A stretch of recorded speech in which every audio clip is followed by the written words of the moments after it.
Chapter 2, Leaving Home. A major shift in U.S. immigration happened at the end of the 1800s. Until then, most immigrants had come from Northern and Western Europe. But at the end of the century, immigrants from Southern and Eastern Europe flooded into America.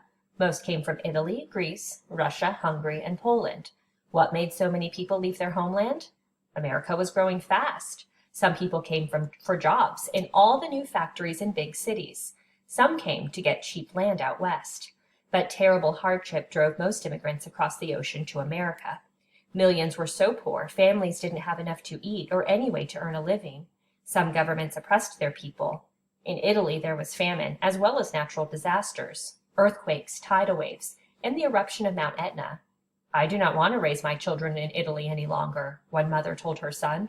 "I don't want no famine, I don't want no poverty. If we go to America, at least we'll eat." Many immigrants suffered because of their religion.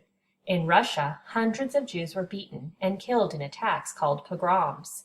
Thousands of Jews were left homeless when their houses were set on fire and their villages destroyed. Mary Antin, a young Jewish girl who escaped to America in 1894, later wrote about the terror back in Russia. "Mobs attacked Jewish families with knives and clubs and scythes and axes," she said. "People who saw such things never smiled anymore, and sometimes their hair turned white in a day." Scraping up enough money for the fare to America was not easy. Often a family had to move in stages. The father usually went first. He worked in the United States and saved until he had enough money to send for his family. When the time to go finally came, few could believe it. Many had never been away from their villages before. Now they were crossing an ocean 3,000 miles wide.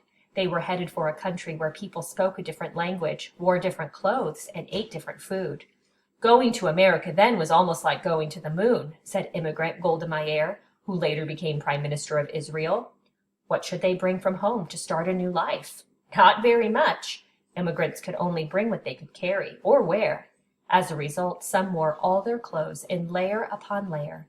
They had to leave behind their furniture and other possessions. In America, they would be starting all over.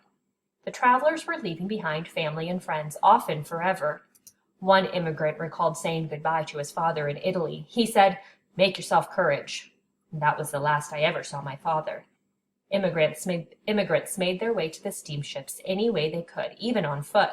At the docks, they couldn't board until they were vaccinated, given shots against disease, and checked for lice.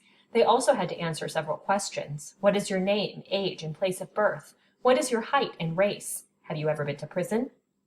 The steamship companies wrote down their answers in huge logs called manifests. They screened immigrants with care.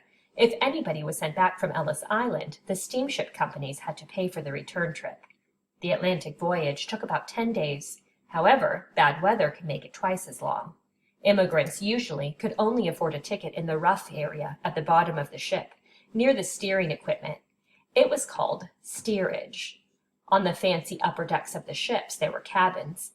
But in steerage, there were just rows of bunk beds. 1,000 or more men, women, and children were packed together. It was dark and damp below sea level, with no portholes to let in fresh air. Food was dished out of pails. To wash up, people had to use cold salt water from a faucet. Most immigrants lie in their bunks for most of the voyage, in a dulled state caused by the foul air, said a government report. Immigrants rejoiced when at last they entered New York Harbor. Edward Corsi was just 10 when he came to America in 1907. He later wrote, "Mother and father lifted up the babies so that they too could see the Statue of Liberty." Next stop, Ellis Island.